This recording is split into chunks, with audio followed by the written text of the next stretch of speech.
October 14, 2004. A small regional jet quietly took off from Little Rock, Arkansas. There were no passengers on board. Just two pilots enjoying what seemed like a calm, routine flight. Within minutes, they would climb higher than almost any other aircraft in their fleet. Inside the cockpit, they laughed, opened drinks, and celebrated reaching 41,000 feet. But what they didn't realize was that their aircraft was already slowing down, losing lift, and quietly drifting toward disaster. A few minutes later, both engines would fail, and the jet would begin falling from the sky. This is the story of a flight that pushed its limits, and paid the ultimate price. In the early 2000s, Pinnacle Airlines operated regional flights across the United States. Unlike major airlines that handled international travel, regional carriers focused on shorter routes between cities. For these flights, Pinnacle used the CRJ-200, a small but fast regional jet designed to carry around 50 passengers. But the flight on October 14 wasn't carrying passengers at all. It was what pilots call a repositioning flight. That simply means the aircraft was being moved to another airport so it could operate its next scheduled route. The aircraft needed to travel from Little Rock, Arkansas to Minneapolis, Minnesota. Only 2 people were on board. Captain Jesse Rhodes, a 31-year-old pilot with nearly 7,000 hours of flight experience. And First Officer Peter Sazowski, only 23 years old, but already building his career in commercial aviation. Both were trained, qualified, and considered capable pilots. At 9:21 p.m., the jet lifted off from the runway and climbed into the night sky. What should have been a simple and uneventful flight had just begun. Shortly after takeoff, the aircraft began climbing more aggressively than normal. The nose pitched sharply upward as the pilots increased their climb rate. Normally, pilots follow very specific procedures during climb to keep the aircraft stable and efficient. But this flight was different.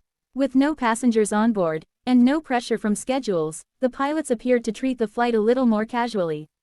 Investigators later believed they were enjoying the performance of the aircraft, testing how quickly it could climb. Once airborne, the pilots made an unusual request to air traffic control. They asked permission to climb to 41,000 feet. That altitude was extremely high for the CRJ-200. In fact, it was the maximum certified altitude the aircraft could reach. Air traffic control approved the request, and the aircraft continued climbing. Scene 3: The 410 Club. As the jet reached higher and higher altitudes, the cockpit voice recorder captured the pilots celebrating. Among CRJ pilots, reaching 41,000 feet had become something of an inside joke.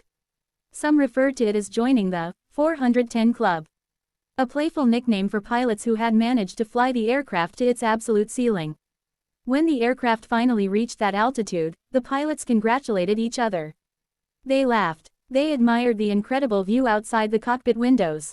At 41,000 feet, the world below looked distant and peaceful. Inside the cockpit, the mood was relaxed. The pilots even opened cans of soda while enjoying the moment. But while they celebrated, something dangerous was happening to the aircraft. During the steep climb, the aircraft had lost a large amount of airspeed. In aviation, speed is critical. If an aircraft slows down too much, the wings cannot generate enough lift to stay in the air. To maintain altitude, the aircraft's autopilot began increasing the angle of attack.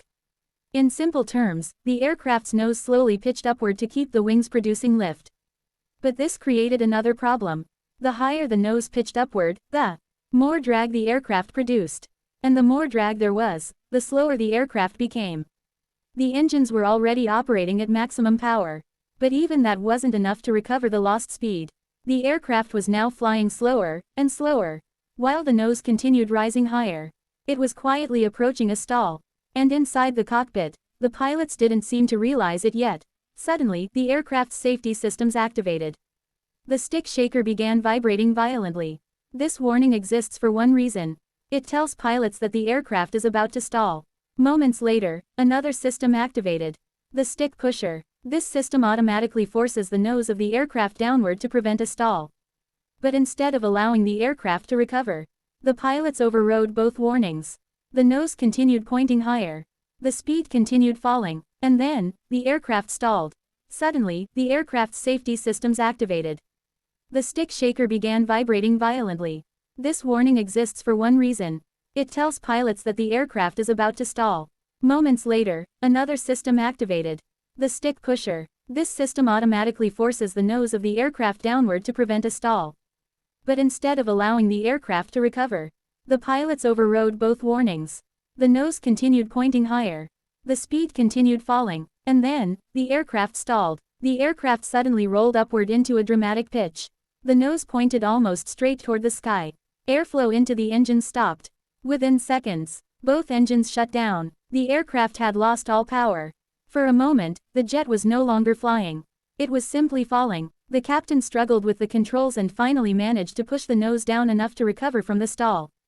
The aircraft stabilized into a glide. But the situation was still extremely serious. The jet had no working engines. The captain declared an emergency to air traffic control. But he reported something strange. He told them that only one engine had failed. In reality, both engines were dead.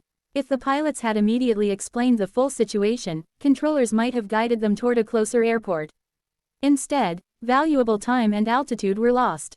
There was still one way to restart the engines. The aircraft needed to dive slightly to gain speed. Fast airflow through the engines could spin them back to life. The pilots attempted this procedure. But they didn't lower the nose enough. Without sufficient speed, the engines would not restart. The pilots tried another method using the aircraft's auxiliary power system. This procedure could restart the engines, but only below 13,000 feet. The aircraft continued descending. Finally reaching that altitude, they attempted the restart. But by then, it was too late. The engines had cooled so much that their internal components had locked. They would not spin. The aircraft was now a powerless glider. And the ground was getting closer every second. Air traffic control directed the pilots toward Jefferson City Memorial Airport. But the aircraft was too far away. Inside the cockpit, panic began to grow. The pilots searched desperately for landmarks, roads, anything that could be used for an emergency landing. As the ground rushed closer, they realized they would never reach the airport. In the final seconds, they attempted to land on a nearby road. But before they could reach it, the aircraft struck a tree. It rolled over and crashed into a residential area. Several backyards were destroyed, but miraculously, no houses were hit. Both pilots died instantly in the crash. Investigators later analyzed the flight data and cockpit recordings. The cause became painfully clear. A series of risky decisions, unnecessary maneuvers, and delayed emergency actions had led to the tragedy. The accident prompted changes in pilot training. Airlines began emphasizing high-altitude stall recovery and proper engine restart procedures. It also served as a reminder of an important rule in aviation. Even experienced pilots must always respect the limits of their aircraft. Because in aviation, small decisions can have enormous consequences.